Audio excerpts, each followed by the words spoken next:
Bueno, la artrosis de rodilla es cuando, en general, se habla de artrosis cuando hay un desgaste del cartílago articular. El cartílago articular es lo que contribuye a la amortiguación de la articulación.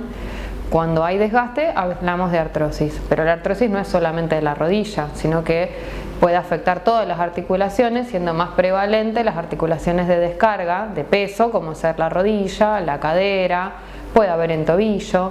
También tenemos otra modalidad de artrosis que es en las manos, que en ese caso ya tiene más un componente genético, es hereditario, generalmente hay antecedentes familiares y no tiene tanto que ver con el sobreuso ni con la descarga de peso como ocurre con las articulaciones de miembro inferior.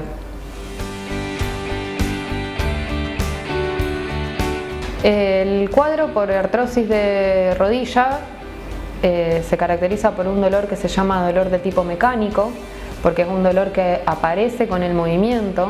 El paciente, si está en reposo o está tranquilo, sentado, sin descarga de peso, no duele, o puede molestar en estadios más avanzados cuando ya hay compromiso de partes blandas periarticulares.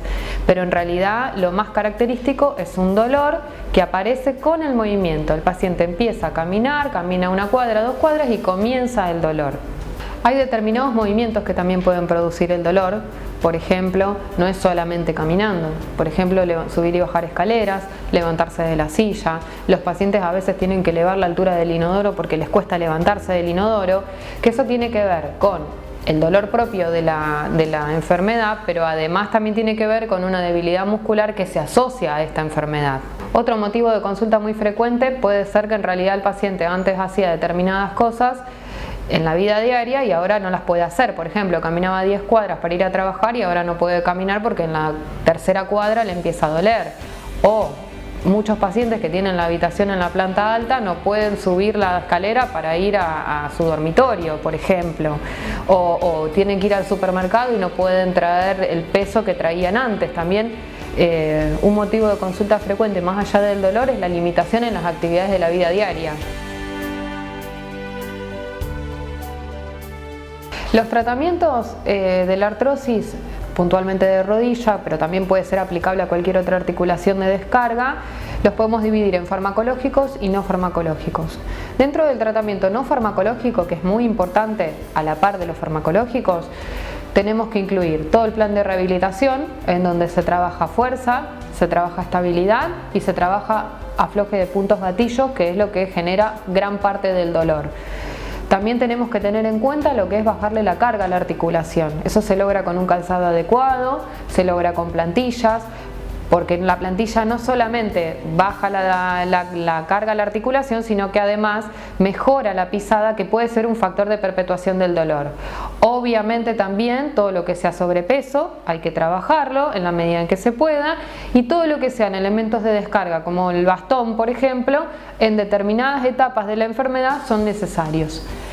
Con respecto al tratamiento farmacológico, lo que tenemos que dividirlo es en fármacos sistémicos y fármacos locales. Los fármacos sistémicos lo dividimos en nutrientes, que son los que mejoran el tejido y tienen cierta acción antiinflamatoria, como por ejemplo el aceite de pescado, la vitamina C, el magnesio. Son antioxidantes y por lo tanto mejoran la matriz, mejoran el tejido y nos ayudan con el tratamiento local.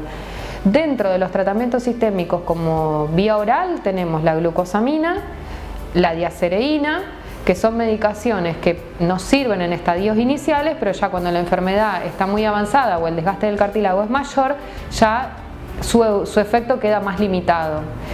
Y dentro de los tratamientos locales son tratamientos intraarticulares, que se utilizan sustancias regenerativas, dentro de las que podemos mencionar el ácido hialurónico, la proloterapia o el plasma rico en plaquetas. Obviamente cada una tiene sus indicaciones, tiene su diferencia en tiempo de aplicación, su diferencia en efecto también, pero a largo plazo, en principio, tendrían todas el mismo resultado.